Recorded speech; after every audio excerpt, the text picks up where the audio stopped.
नमस्कार दोस्तों, सोनाली वॉइस में आप सभी का स्वागत है। यह कहानी है भूतिया हवेली के बारे में। बहुत साल पहले की बात है। रामपुर नाम का एक गांव था। उस गांव में एक बहुत ही बड़ी हवेली थी। वहां सिर्फ भूतों का ही वास था।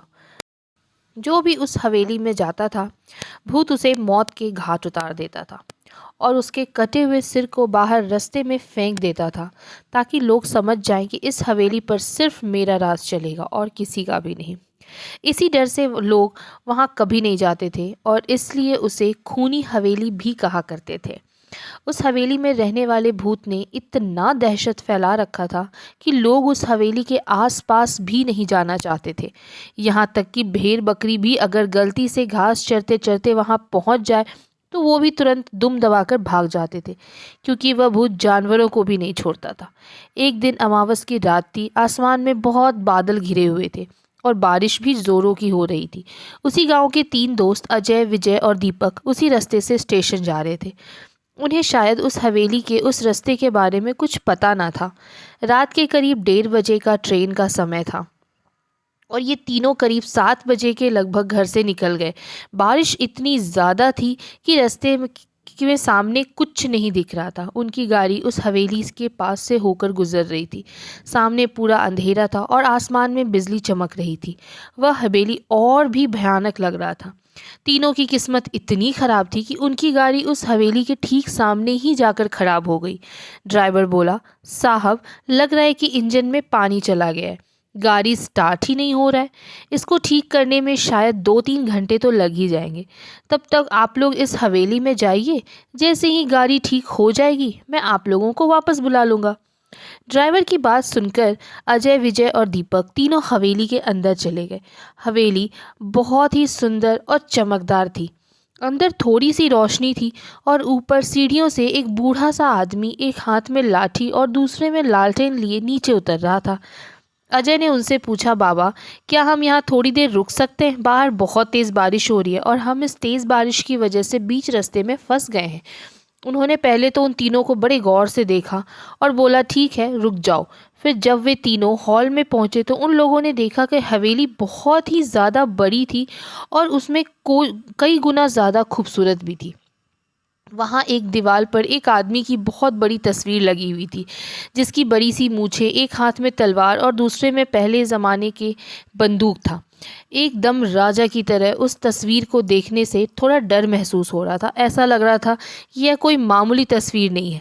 दीपक ने तुरंत उस बाबा से पूछा, बाबा, क्या आप जानते हैं इतने बड़े हवेली में अकेले रहते हो? इस तस्वीर में ये आदमी कौन है? बाबा ने दीपक से आंख मिलाकर कहा कि ये इसी का घर था, मालिक था ये। कई साल पहले इसकी मौत हो गई और इसका रिश्तेदार हूँ मैं और इस हवेली की देखभाल के लिए आता जाता रहता हूँ। आज बारिश की वजह से मैं घर नहीं जा पाया। चलो, मैं तुम लोगों को थोड़ा कमरा दिखा देता हूँ। अजय, विजय और दीपक तीनों उनके पीछे पीछे चले गए। वे लोग सीढ़ी के सामने जैसे ही गए, ऐसा लगा कि कोई उन्हें छुपकर देख रहा है। फिर उन लोगों ने अनदेखा कर दिया।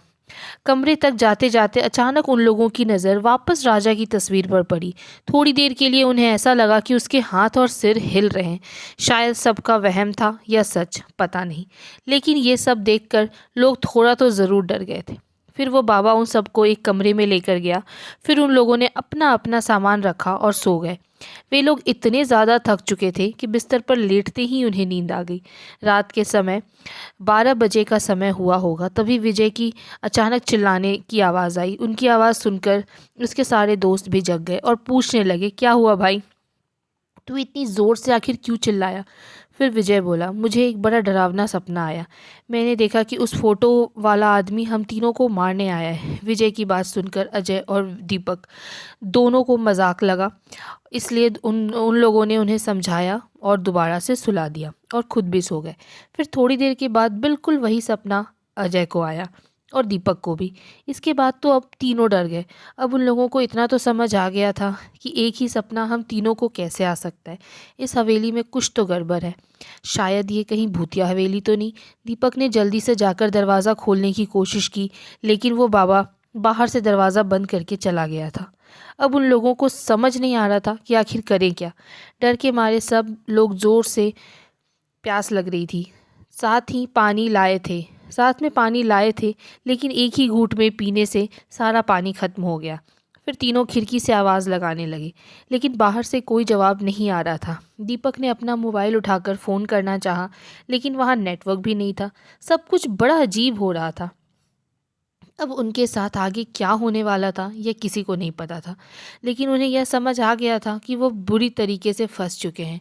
पूरा एक दिन और एक रात बीत जाने के बाद उनके कमरे का दरवाज़ा खुला।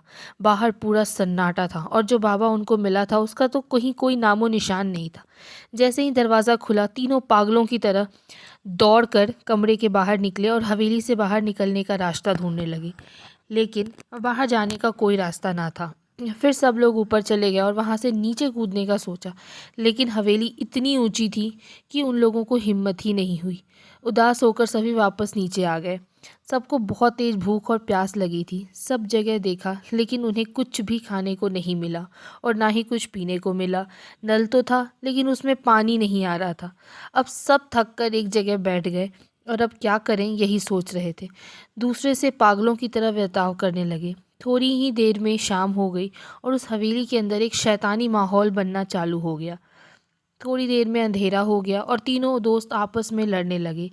ऐसे ही उन लोगों की रात बीत जाती है। फिर दूसरे दिन सुबह होती है और फिर से सबको दोबारा से भूख और प्यास लगती है। सुबह फिर से सब लोग पानी खोजते हैं। तभी अचानक विजय का पैर सीढ़ियों से फिसल जाता है और उसके पैर से खून निकलने लगता है। खून को देखते ही अजय और दीपक पागलों की तरह खून को पीने लगते हैं। तभी विजय कहता है, अरे पागल हो गए हो क्या तुम लोग? क्या कर रहे हो? जानवर हो क्या? विजय की बात पे कोई ध्यान नहीं देता है और उसके खून को पीते रहते हैं। खून को पीने से उनकी थोड़ी सी प्यास बुझ जाती है, लेकिन अब भूख के मारे उनकी जान निकल रही थी। रात हो गई थी। अजय और दीपक के अंदर शैतान समा चुका था।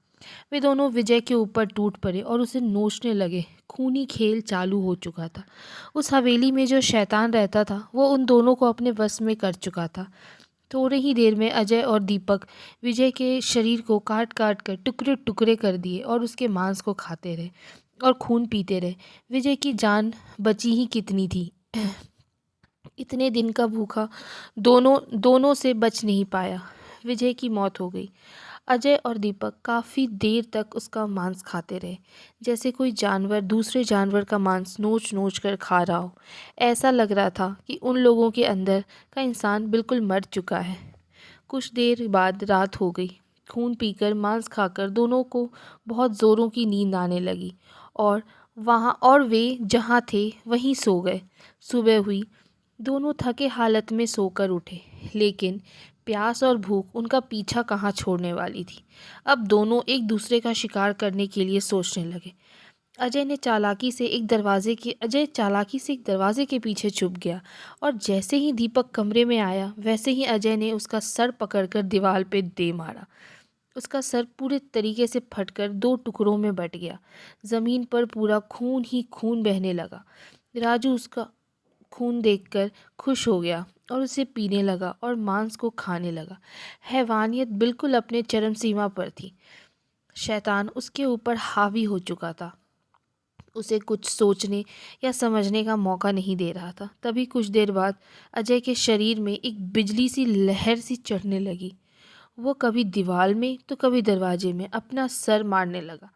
उसका शरीर उसके बस में नहीं था। ऐसे ही काफ़ी देर तक किया और अंत में खुद भी मरकर ढेर हो गया। तो यह छोटी सी कहानी यहीं समाप्त होती है। तीनों दोस्त ऐसे ही मारे जाते हैं। तो यह कहानी आपको कैसी लगी मुझे ज़रूर बताना, और अगर अच्छी लगी हो तो चैनल को सब्सक्राइब करना। Thank you so much.